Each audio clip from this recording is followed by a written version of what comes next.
Jerry! I think I'm high! Oh, good Lord, Jerry. Hey everybody, welcome back. Greg and Ryan here for another breakdown of Twin Peaks: The Return. This is episode 7. But before we get started, hit that subscribe button for more from GameSpot Universe. We've got American Gods, Fargo, and a lot more. Now let's squeeze our hands off and get into episode 7.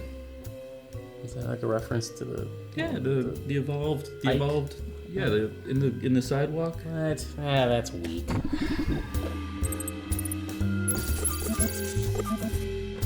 Okay, right from the start, we got the missing pages from Laura Palmer's diary. I thought they were gonna take 8 episodes before they came back to these pages, but no, they start right into it. Everything about this episode, they really just went right into expository momentum from beginning to end. Yep, the plot moves pretty quickly in this episode, Yes. unlike a lot of the previous ones. Now, there also isn't a lot that we learn from it either. I mean, we just get the pages. And the only one we see very closely is where she describes her dream with Annie. Frank is basically the audience in that scene where Hawk's like, so here's what happened 26 years ago for everybody who may have forgot, and this is her diary, and we're just gonna go from there. And this is based on what the log lady told me. With one slight additional detail, which was just that there is one more missing page. And we'll see that. Episode 17. 10 episodes from now. Yeah, that seems about right. This is so weird to see so much momentum, everything kicking in. Absolutely. Okay, this week you've got Lynch working with themes the way he likes to, where you just got a little bit of the theme everywhere you look. Mm-hmm. And this week, investigations and detectives are a very big role in the show. Yeah, so you got Twin Peaks sheriffs doing their work, you got the FBI doing their work, you got the Air Force doing their investigation, and you got the Fusco brothers. I guess he won't have any trouble collecting the insurance, huh? Up in Twin Peaks, you've got Andy Brennan, who goes out looking for the truck that hit the kid last week. He finds it. And he meets the owner of the truck, and the owner of the truck is scared to death to talk about the truck at all, and asks him to meet later at 4:30. You know he's not gonna make it there. I was like, I'll tell you everything if you just meet me at this location. He is long gone and 6 feet under somewhere at this point, probably. Yeah, probably. Richard and Linda? Probably just Richard. And then you got Frank with his fucking awesome computer that pops up out of the wood grain. Oh, that was great. I want that in my house. Yeah, I love the Truman Bat computer. But who was he talking to? Doc Hayward. Yeah, you got Doc Hayward on Skype, Hillbilly Doc. Mm-hmm. Quick side note, this episode was dedicated to Warren Frost, who plays Doc Hayward, who is Mark Frost's dad. Who passed away in January. Once again, another posthumous appearance in the series where we just keep losing actors as we go. Now, Doc Hayward talks to Truman about the last time he saw Dale Cooper, which was after Coop came out of the Black Lodge and was acting strangely in the hospital. And he says... He turned and he looked at me and saw that strange face again. He also confirms that Audrey Horne survived the explosion at the bank and ended up in a coma. He brings up that Dale went to go visit her too, which brings in all kind of weird and creepy things that he could have did in that room. But most likely, it's probably a sexual assault rape, which is how we got Richard Horne. This isn't the only case. They brought this up twice in this episode about rape, too. We're going to get to the other one in a minute. Okay, next we go back to Buckhorn, South Dakota, where Lieutenant Knox of the Air Force has finally arrived to inspect the body of Major Briggs. I was right. Yeah, and the weird thing about that body, it hasn't aged. I bet that has something to do with the White Lodge, though. Also during this sequence, Lieutenant Knox goes out to make a phone call to Colonel Davis, and while she's on the phone, ominous music comes in, and we see the scary guy in the background who looks a lot like the guy in the jail cell from when Hastings was in jail. I think it's the same guy. I don't know what we should call him yet, but... I'm gonna call him the man behind Winkies.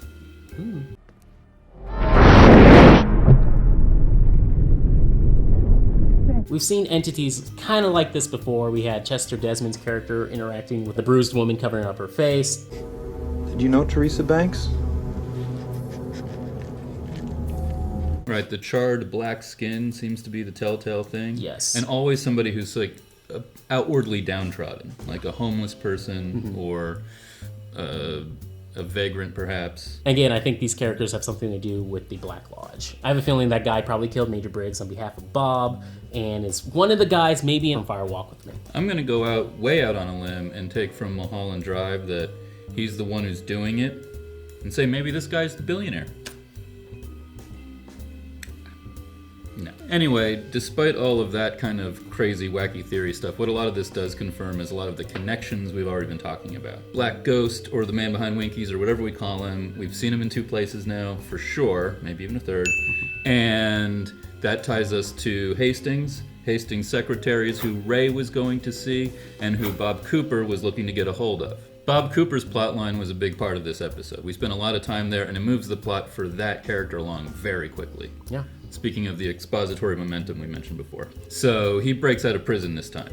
And part of that is manipulating the Warden Murphy, which we talked about in the past. I said before that Mr. Strawberry was probably a red herring, but I did also say, I'm trying to defend myself here, I did also say that he was definitely manipulating the Warden on purpose, and that still comes through. What I didn't know, what I didn't expect, was how premeditated it was. Yeah. Because once he starts talking about dog legs, we remember the evidence when he was first brought into the prison.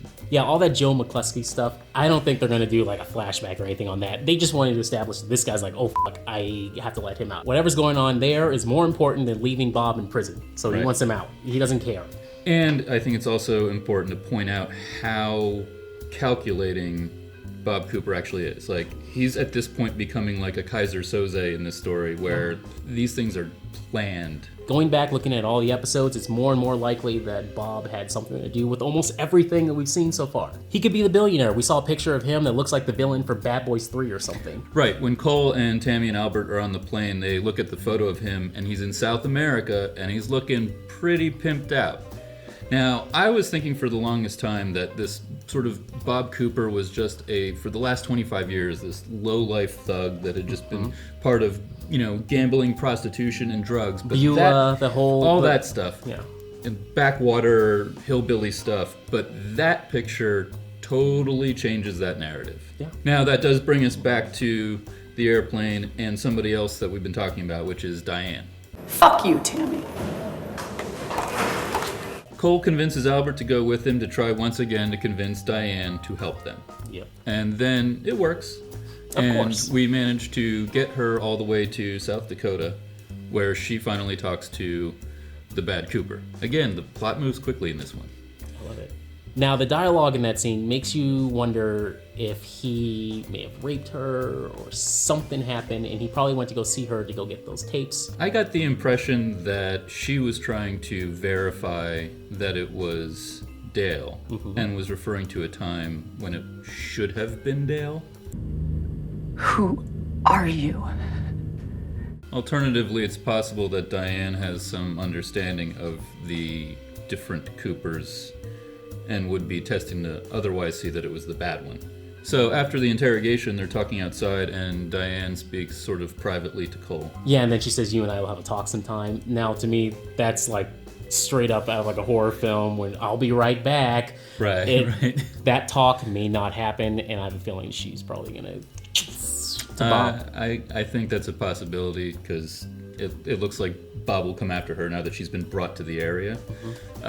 But I hope that's not true. I hope we get that scene. I hope so too. I hope it's not true. The other thing to bring up is to walk back just a little bit to when they're on the plane. Here we learn how Cole already knew that something was wrong. He didn't tip this hand in episode 4, but he explains to Tammy how they had sort of like, not a safe word, but a safe phrase that was basically, I think, understood between Cooper and Cole. And when Cooper delivered the phrase with a backwards word in it, "It's very good to see you again, old friend." From this, Cole could tell something was wrong, and this he explains to Tammy. In the fingers. I'm very, very happy to see you again, old friend. This is the spiritual mound, the spiritual finger. You think about that, Tammy. It's cool that everyone's actually believing this and no one's dismissing it. Even Frank, I thought Frank would be like, whatever, Laura Palmer's diary, this has nothing to do with it. Everyone is under the impression that something spiritual, otherworldly is going on. Right, it's just like how everybody just doesn't even question why Dougie is the way Dougie is. Yeah. We get a couple of significant scenes with Dougie Jones this episode as well. One of them involves the bumbling Fusco brothers and yet another wonderful delivery about economics and society from Janie E. There's more to life than cars. Too many cars, too much going on, and Dougie's been under a lot of stress lately. And if you want to know the truth, so have I. That scene leads us into the next very important scene, probably, arguably, the most important scene with Dougie so far. He goes all Jason Bourne, History of Violence on Ike. Right to the neck. People are noticing what the hell was that thing that was on the gun. That's his skin. That is actually Ike's skin. If you freeze it, if you go through that scene, you can tell it's his skin ripping off. During the struggle, the evolved arm is telling, presumably Dale, to squeeze his hand off. Yeah. Squeeze his hand off. And sure enough, he does squeeze some of his hand off onto the handle of that gun. And then one more side note about that scene, which we might cover on another video down the road, is the presence of the red balloon, also in that scene. Yeah, I have a feeling those balloons have something to do with impending doom of war and violence to come. We'll see. I can see that. Yeah. Let us know what you think about the red balloons down in the comments. Finally, we have that over 2-minute scene of the sweeping of the peanuts and leaves. I thought they were going to end it there. I thought they're just going to, okay, here we go again. All right. And it just keeps going. Now, everyone thinks it's just a metaphor for the show itself and how, yes, we know the storylines are taking forever to go around, but it's starting to come together. Everything's sweeping together. All the plots are coming to one. Everything's converging to Twin Peaks. Which makes me think it might also be sort of a metaphor for we're finishing up with the old stuff and we're going to move on with the new stuff. I hope. Right after that, we get really properly introduced to Jean-Michel Renault, which is yet another Renault brother who is running the roadhouse and is still running a prostitution ring. Okay, now some Easter eggs from this episode and some observations moving in the next episode. What did you notice, Greg? Well, right off the top, we got Gordon whistling the intro to Engel by Rammstein.